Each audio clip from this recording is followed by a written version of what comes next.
Dommage que le chasseur est encore vivant. Je ne lui souhaite pas un bon rétablissement, qu'il boite le peu qu'il lui reste à vivre. Vous êtes complètement cinglé. Vous réalisez pas ce que vous venez de faire. Mais qui c'est celui-là? On nage en plein cauchemar! Un cauchemar, ouais, c'est bien le mot. Je vous résume l'actualité de la semaine.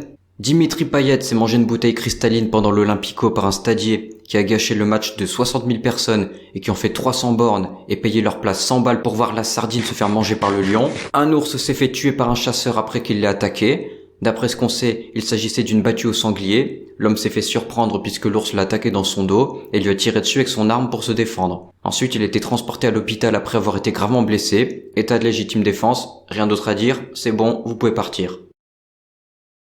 Stop. On arrête les conneries maintenant. Vous savez bien que ça allait pas en rester là. Que les assos animalistes, les fragiles et les chialeuses des réseaux sociaux n'allaient pas en rester là. Si ça avait été un randonneur ou n'importe qui d'autre, ils auraient tous fermé leur gueule, mais puisque c'est un chasseur et qui en plus n'est pas mort, ça leur monte le sang à la tête à tous ces dégénérés qui pleurent la mort de Winnie l'ourson, victime d'un odieux crime. Non mais franchement, pourquoi est-ce qu'il a tué Winnie, ce méchant chasseur? C'est mignon un nounours. Regardez cette magnifique tête, vous avez pas envie de lui faire un petit bisou sur son museau? Dis-moi, tu trouves que je suis séduisant? Oui, très séduisant, vous feriez un malheur au cinéma. Alors donne-moi un bisou. Ils ont de belles gueules, mais en plus à ce qui paraît, ils dansent bien.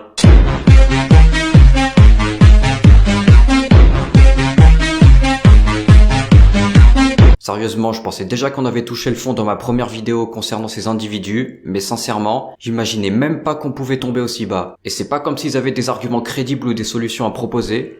Non, c'est toujours la même chose. Des insultes, des menaces. It's like missionary position every single night. On se fait une petite compilation? C'est parti. Bon, déjà, il y a les mémères à chat qui blâment le chasseur de s'être défendu pour, je cite, une petite morsure. L'ours protégeait ses petits au péril de sa vie tel un acte héroïque. Mais qu'est-ce que c'est que ce bordel? Les types ils ont cru que c'était la scène de One Piece où c'est Ace au poing ardent qui sauve Luffy de l'amiral Akainu en fait. Dans la réalité, non seulement les chasseurs s'en foutaient des ours puisqu'ils étaient là pour le sanglier, mais ensuite vous vouliez quoi? Que le type se laisse buter alors qu'une bestiole de 200 kilos était en train de lui bouffer la jambe comme un saucisson? Vous auriez fait quoi vous à sa place? Vous vous seriez laissé buter pour pas vous rendre coupable d'avoir défendu votre vie? Vous faites pareil dans la rue? Quand vous vous faites agresser par une racaille, vous dites rien et vous baissez les yeux? Comprenez-moi bien. Je n'aime pas la violence gratuite aussi bien contre les humains que contre les animaux, mais là le contexte est différent. Un homme a failli se faire tuer et je suis sûr que 99,9% des personnes auraient réagi pareil. Si un ours vous blesse et que vous avez la possibilité de vous défendre avec une arme, vous l'abattrez sans hésiter. Vous voulez qu'on regarde l'état des blessures? Ah, mais oui, j'oubliais. Il s'agit juste d'une petite morsure, ou alors d'une petite fracture. Bilan, mollet arraché, fracture du péroné. Mais bon, il s'agit d'une petite morsure, on vous dit, une petite fracture, rien de plus. Mais je suis mauvaise langue, je suis sûr que ce genre de phrase, ça provient de cette catégorie de guerriers qui supportent la douleur en toutes circonstances, et pas du tout de la part de ces espèces de fragiles qui chialent leur mère dès qu'ils ont une égratignure sur le genou. Ici, on a même un vegan qui nous dit « C'est sa faute, il avait rien à foutre là ». Alors écoute-moi bien, espèce de petit fils de... Si ça avait été quelqu'un d'autre à la place du chasseur, si ça avait été un randonneur, une famille, des enfants, sans armes pour se défendre ou réagissant peut-être mal, est-ce que t'aurais dit « GG l'ours, bien fait pour ce méchant humain qui a servi de chair à saucisse » ou alors on peut espérer que tu serais redevenu raisonnable en fermant ta grande gueule de vegan carencé?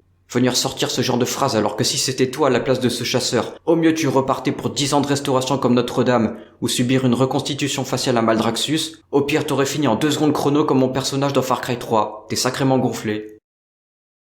On va faire une simulation. Imaginez que vous êtes en train de vous balader tranquillement en forêt, quand tout à coup un ours surgit de nulle part et vous poursuit, vous fuyez pour éviter la sodomie ursidée, vous trouvez refuge en haut d'un arbre et vous dégainez votre téléphone portable pour envoyer un message d'urgence à votre pote via Messenger ou Discord. À l'aide, je suis bloqué en haut d'un arbre et il y a un ours qui me guette en bas. Si vous espérez que votre pote vous réponde, c'est ta faute, t'avais qu'à pas y aller, crève saloperie d'humain, alors vous méritez d'être donné à manger à un nounours, et votre pote avec. S'il vous répond, paix à ton âme, bon, c'est mieux, mais c'est pas ce qu'on espérait. Par contre, si vous répond, ok, j'envoie le raid, là y a peut-être plus d'espoir. Capito? Ensuite, qu'est-ce qu'on a? Los famosos traditionnels, faut pas y aller quand on sait que c'est dangereux.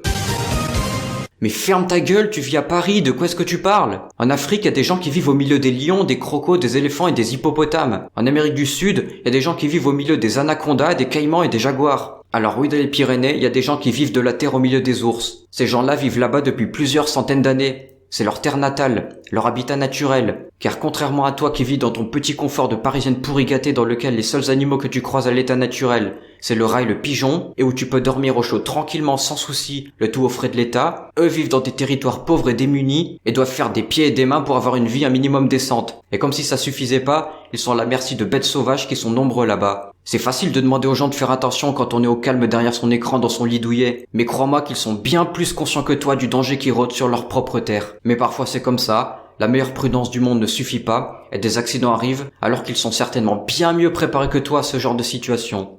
Ensuite on aura ce genre de personnes, oui mais c'est de votre faute, fallait d'abord se renseigner sur le territoire des ours. Non mais vous avez cru quoi? Que les ours vivaient dans un studio pouilleux de 14 mètres carrés du Crous de Montpellier et qu'ils avaient besoin d'une attestation de fragile pour faire leur sortie quotidienne? Vous êtes au courant qu'un ours parcourt en une journée autant de kilomètres que vos petites jambes de joueurs de ping-pong n'en parcourront jamais dans toute votre vie? Bonjour monsieur, on arrive de la limite des 1 km, pour aller plus loin, il va me falloir votre attestation s'il vous plaît. Petit PD, je vais te défoncer le...